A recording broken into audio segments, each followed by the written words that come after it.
Well, at the White House today, President Donald Trump made an announcement that involves the National Football League and the National Mall. He also previewed his meeting tomorrow with the Canadian Prime Minister amid tariff turmoil and upped his import tax threat, this one aimed at the movie industry. ABC's Julie Sirkin has the latest details from Washington. You know, the people we want. Touchdown for Washington, D.C. President Trump announcing the nation's capital as host of the 2027 NFL Draft, possibly on the National Mall. Very, very amazing, I think, for D.C., but even for the country. The news comes ahead of Trump hosting a key player in his tariff turf war, the Canadian Prime Minister, Mark Carney. Amid the ongoing trade war and Trump's threats to make Canada a 51st state, the relationship with one of the U.S.'s strongest allies has soured. They all want to make a deal because we have something that they all want.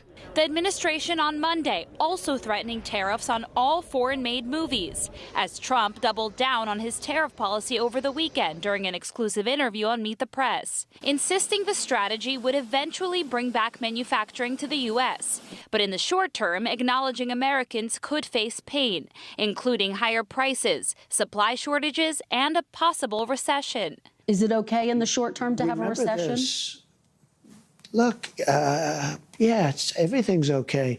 What we are, I said, this is a transition period. I think we're going to do fantastically. The president playing the blame game and only taking credit for the positives. I think the good parts are the Trump economy and the bad parts are the Biden economy because he's done a terrible job. He did a terrible job.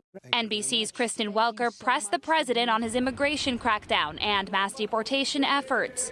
Asked whether every person in the U.S., regardless of citizenship status, deserves due process, which is guaranteed by the Fifth Amendment. We'd have to have 1 million or 2 million or 3 million trials.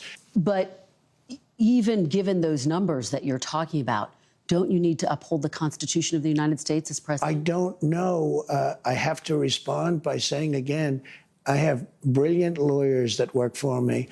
And they are going to obviously follow what the Supreme Court said. Though, in fact, the Supreme Court has already ruled the Trump administration must allow immigrants basic due process rights. Meanwhile, in the Capitol, California Congresswoman Nancy Pelosi slamming the Trump administration's latest proposal to reopen Alcatraz, the former notorious prison on an island off of San Francisco. Pelosi calling the plan, quote, not serious, emphasizing the prison shuttered its doors more than 60 years ago and is now a very popular tourist attraction. In Washington, Julie Sirkin, NBC News.